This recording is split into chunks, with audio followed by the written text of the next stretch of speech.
येरवडा परिसरात सायकल चोरीच्या वाढत्या घटनांनी नागरिक चिंतेत होते. सीसीटीव्ही तपासातून समोर आला एक धक्कादायक खुलासा. चोरी करणारा होता एक विधी संघर्षित बालक. आईचे छत्र हरपलेले, वडील आणि आजोबा तुरुंगात. पैशांच्या गरजेतून आणि मौज मजेसाठी त्याने चोरीचा मार्ग निवडला. दिवसा पाहणी आणि रात्री सायकल चोरी, अशी त्याची पद्धत होती. नमस्कार. येरवडा पोलीस स्टेशन हद्दीतील नागपूरचा हाऊसिंग बोर्ड परिसरातील लहान मुलांच्या शाळेत जाणाऱ्या लहान मुलांच्या सायकल चोरी गेल्याबाबतच्या घटना 15 ते 20 दिवसात घडल्याची माहिती येरवडा पोलीस स्टेशन येथे प्राप्त झाली होती. त्या अनुषंगाने DB पथकाचे अंमलदार तसेच बीट मार्शल यांच्या माहितीदारांकडून माहिती मिळाली की सदर सायकल चोर हा येरवडा पोलीस स्टेशन हद्दीतीलच एक विधी संघर्षित बालक असून सदर बालक हा सायकल चोरी करून त्याची सायकलीच्या येणाऱ्या 200-500 रुपयाला विकून त्या पैशापासून मौज मजेसाठी ते पैसे वापरत आहे. त्या मुलाकडनं त्या विश्वासात घेऊन सर्व सायकली हस्तगत केल्या आहेत. आता आपण त्या सर्व सायकली वरिष्ठ पोलीस निरीक्षक अंजू बागवान साहेब असतील, तसेच क्राईम PI डाबीराव साहेब असतील, DB पथकाचे सर्व अंमलदार यांच्यामार्फत आपण सायकलचे मालक यांना त्या सुपूर्द करणार आहोत. हे माझ्या मुलाची सायकल आहे. मागच्या 3 महिन्यापासून चोरीला गेली ती आता सापडली आहे. हे मी घेतो आहे आणि मी साहेबांची फार आभारी आहे. ही निळ्या रंगाची सायकल माझ्या मुलीची पाठीमागच्या 3 महिन्यापूर्वी चोरी गेली होती.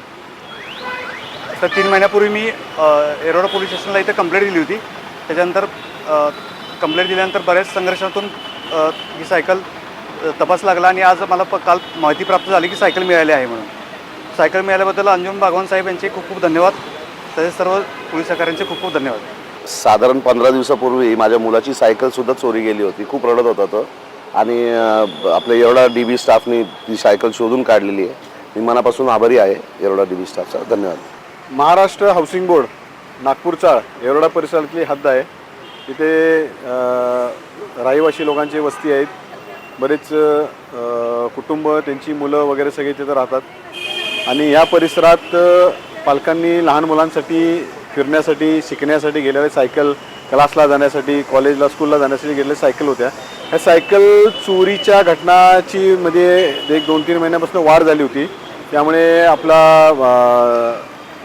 नागपूरचा हाऊसिंग बोर्ड परिसरातील बीट मार्शल आणि तसंच आमचे DBचा स्टाफ त्या ठिकाणी बऱ्याच ठिकाणी पाळत ठेवून होता, लक्ष देऊन होतं. CCTV कॅमेरे बघत होतो. CCTV कॅमेरेमध्ये 2-4 ठिकाणी एक लहान मुलगा ती सायकल चोरून जात असले दिसला.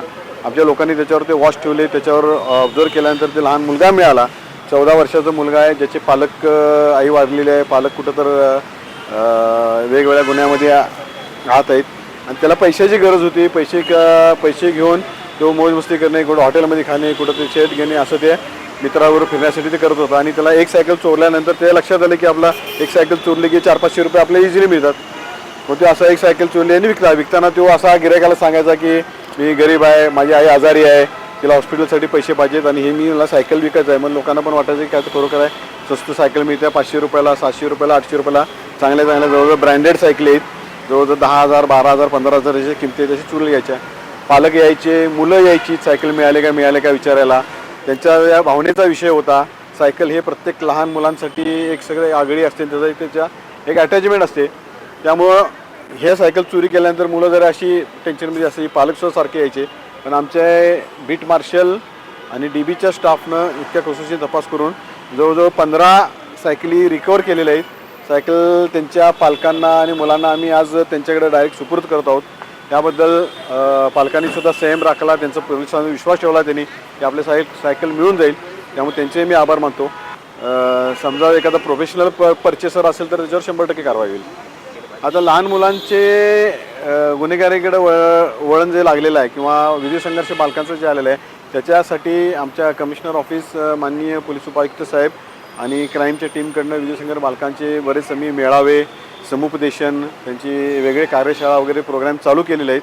त्या अनुषंगाने विधी संघर्ष बालकांच्या पालकांना बोलावणे, त्यांना त्यांच्या मुलांच्यावर लक्ष ठेवायला सांगणे आणि जेणेकरून मुलगा काय करतो, कुठं जातं, काय करतो, जेवायला बाहेर गेला काय, हॉटेलमध्ये. आता तुम्ही घरचे पालक जर पैसे देत असेल, हॉटेलमध्ये कसं काय जेवून येतो, कुठलं पैसे येतं, ही अशी चौकशी करण्यासाठी त्याच्यावर लक्ष ठेवण्यासाठी पालकांनाही सांगितलेलं आहे आणि मुलांचंही समुपदेशन आम्ही NGO मार्फत आणि स्वतः आमचे महिला अधिकारी आम्ही करत असतो, जेणेकरून त्यातनं क्राईम येईल. आता बऱ्याच लहान मुलांच्या समुपदेशनमधनं ह्या गुन्हेगारीतनं ते बाहेर पडत आहेत.